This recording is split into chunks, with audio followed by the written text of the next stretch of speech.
No llegaría la hora de la cena, aparecí en un lugar. Para entender la masacre de Mondoñedo es necesario comprender el contexto de lo que se vivió en la época. Atentados terroristas que vivía la capital del país no cesaban, como por ejemplo el magnicidio del líder político de la época, el doctor Álvaro Gómez Hurtado, quien fue asesinado por las guerrillas urbanas de las FARC.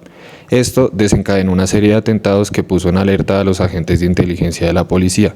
Esta operación los llevó a dar con el paradero de los presuntos autores materiales e intelectuales de dichos atentados. Fue cuando se perpetuó un atentado en una estación de policía de la localidad de Kennedy, donde murieron 3 uniformados. Dicho atentado detonó una operación que dio como resultado lo que hoy en día conocemos como la masacre de Mondoñedo. Los hechos del fin de semana del 6 y 7 de septiembre de 1996 quedaron registrados en la historia del movimiento estudiantil como un grave crimen de lesa humanidad cometido por los organismos de seguridad del Estado. Los 4 jóvenes estudiantes de la Universidad Distrital, Vladimir Zambrano Pinzón, Jenner Alfonso Mora Moncaliano, Juan Carlos Palacio Gómez y Arquímedes Moreno Moreno, son secuestrados por agentes de la Dijín de la Policía Nacional y posteriormente conducidos a la hacienda El Fute. El liberal más amado quiere mejorar la situación de su pueblo. Imposible. Lo matan y el pueblo se levanta. El homicidio tiene autores lejanos y todavía hoy es impune. Raro, ¿no? De la protesta y del levantamiento popular de Bogotá nace la guerrilla liberal, que pronto se transformaría en guerrilla comunista. No obstante los medios disponibles y la ayuda de los Estados Unidos, los guerrilleros crecen. Para ganar el Estado colombiano, aplica la doctrina de la guerra de baja intensidad, involucrando a la población civil. Pero el resultado no cambia. Entre más guerrilleros matan, más sigue creciendo la guerrilla. El Estado... El 6 y 7 de septiembre de 1996 quedó registrado en la historia del movimiento estudiantil un grave crimen de lesa humanidad cometido por los organismos de seguridad del Estado. Los 4 jóvenes estudiantes de la Universidad Distrital, Vladimir Zambrano Pinzón, Jenner Alfonso Mora Moncaliano, Juan Carlos Palacio Gómez y Arquímedes Moreno Moreno, son secuestrados por agentes de la Dijín de la Policía Nacional y posteriormente conducidos a la hacienda El Fute, ubicada en el sitio conocido como Alto de Mondoñedo, en el departamento de Cundinamarca. Lugar donde fueron torturados y después asesinados con arma de fuego, además incinerados y arrojados al relleno sanitario de Mondoñedo. Pone amnistías y firma acuerdos de paz, pero una buena parte de los rebeldes que dejan las armas termina asesinados. Un partido político entero, la Unión Patriótica, es exterminado. 3.500 de sus dirigentes, como el senador Manuel Cepeda y muchos militantes, son asesinados. El promedio de un muerto cada 19 horas por 7 años. Las grandes miserias y la poca democracia alimenta el conflicto y lo alimentan las drogas. Quien se opone y busca un acuerdo de paz inmediatamente es asesinado. Entre 1989 y 1990 son asesinados 3 candidatos a la presidencia: Galán, Jaramillo y Pizarro. Todos homicidios sin que hoy se conozcan sus verdaderos culpables.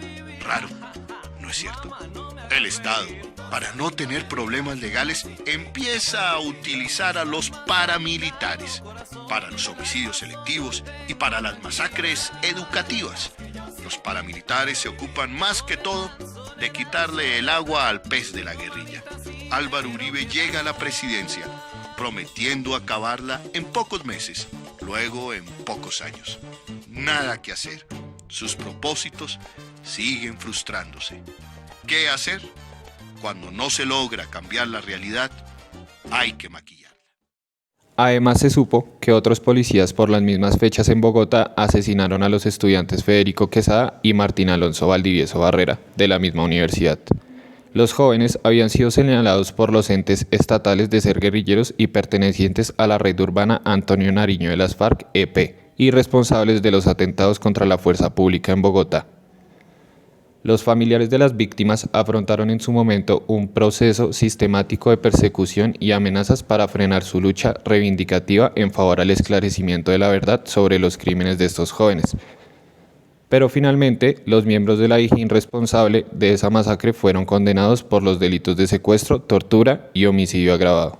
Lo que dijo Carlos Lozada, a la fecha, a hoy, se ha podido comprobar que efectivamente 2 de estos chicos que fueron asesinados hacían parte realmente de la guerrilla de las FARC. No, señora, a la fecha esta información pues ni siquiera ha llegado al proceso que se adelanta en la JEP frente a esos 8 policías que fueron condenados. Es una información que no tenemos conocimiento y lo cierto es que si esta información hubiese sido real, si se llega a comprobar, pues tampoco es una causal de justificación para las torturas, la desaparición y luego el homicidio de estos jóvenes, pues a quienes la Policía Nacional se llevaron de manera ilegal. En Colombia no existe la pena de muerte y eso es importante aclararlo, más en esta época en donde ya estamos haciendo un tránsito, donde tenemos la justicia transicional, las instituciones del Estado colombiano como la policía y el ejército tienen que entender que primero no está bien estigmatizar a los estudiantes que hacen parte principalmente de universidades públicas, a otras personas que se oponen o reclaman sus derechos, pero además en Colombia existe pues una ley. Entonces, si es verdad que 2 del grupo de estas personas hacían parte de la red urbana, lo que tenía que hacer en su momento la policía era allegar los elementos probatorios a la fiscalía para que ésta pues profiriera una orden de captura y se llevara. 4 años vuelve a tomar actualidad porque según Lozada, cuando los agentes del Estado la cometieron por ocultar su delito, también ocultaron las pistas que llevaban a identificar a las FARC como autoras del magnicidio. El miércoles pasado, el senador de las FARC, Carlos Antonio Lozada, aseguró que fue él quien impartió la orden final de asesinar a Álvaro Gómez Hurtado y que 2 de sus hombres que participaron en ese crimen, que hacían parte de la red urbana Antonio Nariño de las FARC en Bogotá y que habían dicho que eran objeto de seguimientos por parte de la DIJÍN, fueron asesinados por policías 10 meses después del magnicidio de Gómez Hurtado. Algunos de los que participaron en el asesinato de Gómez Hurtado fueron asesinados por la policía. Creo que ahí lograron establecer los hechos, pero como los mataron, al Estado le tocó callarse. Con la muerte de esos 2 presuntos subversivos, se habrían perdido valiosas pistas para saber quiénes ordenaron el atentado al líder conservador. Los guerrilleros asesinados mencionados por Lozada fueron 2 de los 6 estudiantes de la Universidad Distrital víctimas de la masacre de Mondoñedo perpetrada el 6 y 7 de septiembre de 1996 por 10 oficiales, suboficiales y agentes del grupo antisubversión de la DIJÍN. El 28 de noviembre de 2018. ¿Por qué darlo todo por perdido? ¿Por qué cambiar mi nombre y apellido? ¿O me quieren pasar por falso positivo? Madre, no llegaré a la hora de la cena. Aparecí en un lugar que no era mi hogar. Me duele estar tan lejos, como me están llamando. En esa audiencia se escuchó el relato de lo que ocurrió con las 6 víctimas de la masacre, según lo descrito en una de las sentencias condenatorias. Presunto no era verdad, sé que ven mi cuerpo, digo me están llorando.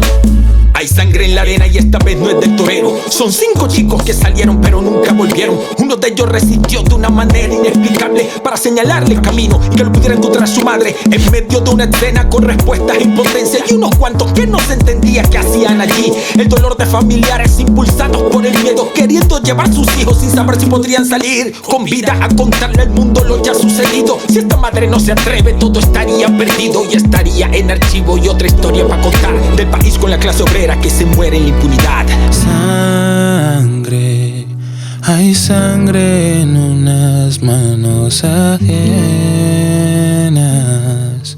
Si me convierto en canción, solo recuérdame feliz. Aquí no pasa el tiempo, no hay pena o sufrimiento.